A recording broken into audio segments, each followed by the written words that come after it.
At 30,000 feet, the atmosphere is simply too thin to sustain efficient internal combustion. Whilst conventional designers struggled with mechanical supercharger limitations, Alexander Kartvely committed to the exhaust-driven turbine. This is the technical reality of how he integrated the massive Pratt & Whitney R2800 radial engine with a complex turbo supercharger system, engineering a heavy fighter capable of dominating extreme altitudes. The fundamental limitation of any naturally aspirated aviation engine is altitude. At 30,000 feet, atmospheric pressure is roughly 1/3 of that at sea level. Without forced induction, the mass of oxygen entering the cylinder is insufficient to maintain the stoichiometric ratio required for high power output. European designers primarily countered this with gear-driven centrifugal superchargers. However, operating at extreme altitudes necessitates extremely high supercharger impeller speeds to achieve the required manifold pressure. This mechanical connection exacts a severe parasitic toll. Driving a supercharger at 30,000 feet can drain hundreds of horsepower directly from the engine's crankshaft. Alexander Kartvely, evaluating the requirements for the Republic P-47 Thunderbolt, recognized that this parasitic loss was aerodynamically and thermodynamically inefficient for a heavy, high-altitude interceptor. His solution lay in recovering waste energy. An internal combustion engine expels approximately 1/3 of its fuel energy as heat and kinetic energy through the exhaust. A turbo supercharger captures this expelled energy. By routing the high-velocity, high-temperature exhaust gases through a turbine wheel, the system drives a connected centrifugal compressor. This compressor forcefully inducts thin, high-altitude air, densifying it before feeding it to the carburetor. Because the compressor is entirely decoupled from the engine's mechanical gear train, the parasitic horsepower loss is virtually eliminated. The engine maintains its sea-level rated power output at altitudes where conventionally supercharged engines rapidly degrade. Kartvely selected the Pratt & Whitney R2800 double WASP as the primary power plant. This was an 18-cylinder, twin-row radial engine displacing 46 litres and producing 2,000 horsepower. Integrating a turbo supercharger with an engine of this displacement presented an unprecedented spatial and thermodynamic challenge. The turbo supercharger unit itself was massive. The turbine wheel had to operate reliably whilst spinning at upwards of 20,000 revolutions per minute, continuously subjected to exhaust gas temperatures exceeding 800 degrees Celsius. Furthermore, the act of compressing the intake air generated intense friction and heat. To prevent catastrophic pre-ignition within the engine's cylinders, this highly compressed charge required a massive intercooler to drop its temperature before it reached the carburetor. Conventional design philosophy involved attempting to package these components within or immediately behind the engine cowling. Kartvely deduced this was physically impossible without creating insurmountable aerodynamic drag and fatal thermal management failures. His radical decision was to abandon conventional fighter architecture entirely. He designed the P-47 Thunderbolt not as a traditional aerodynamic fuselage, but as a rigid structural envelope surrounding a massive, complex network of thermodynamic plumbing.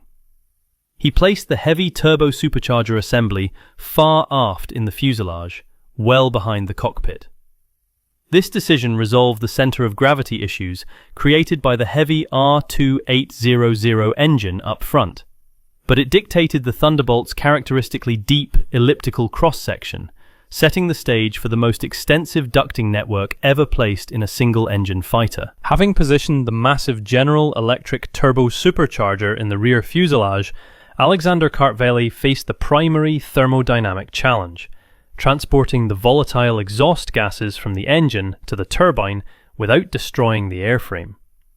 The Pratt & Whitney R2800 expelled exhaust gas at immense volumes and temperatures exceeding 800 degrees Celsius. Kartvely designed a dual exhaust collection system. The gases were gathered at the engine block and channeled into two large-diameter, heavily insulated pipes. These pipes ran the entire length of the lower fuselage, passing directly beneath the pilot's cockpit floor to reach the aft-mounted turbine. This routing created a severe mechanical hurdle: thermal expansion.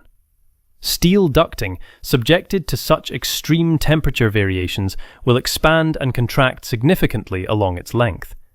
If these pipes were rigidly fixed to the airframe, the expansion would buckle the internal structure of the fuselage. Kartvely resolved this by engineering articulated expansion joints within the exhaust piping. These slip joints allowed the ducting to lengthen and shorten dynamically without transmitting stress to the surrounding aluminium bulkheads. Furthermore, extensive thermal shielding and strategic ventilation were required to ensure the radiant heat from these pipes did not roast the pilot or compromise the adjacent hydraulic and electrical systems. Before reaching the turbine, the exhaust system incorporated a critical control mechanism: the wastegate. To regulate the engine's manifold pressure, this butterfly valve allowed a precise volume of exhaust gas to bypass the turbine entirely and exit directly into the atmosphere. By articulating the wastegate, the pilot, and later automated boost regulators, could dictate the rotational speed of the turbine, preventing the turbo supercharger from overboosting and destroying the engine at lower altitudes. When the wastegate was closed, the full kinetic energy of the exhaust impacted the turbine wheel, spinning it at speeds exceeding 20,000 revolutions per minute. Mounted on a common shaft, the centrifugal compressor drew in ambient, thin, high-altitude air from a ventral scoop, rapidly accelerating and densifying the charge. However, the laws of thermodynamics dictate that rapidly compressing a gas inevitably raises its temperature. The air exiting the compressor was blisteringly hot, far too hot to feed directly into the carburetor. Introducing this superheated charge into the cylinders would immediately induce catastrophic pre-ignition, shattering the pistons.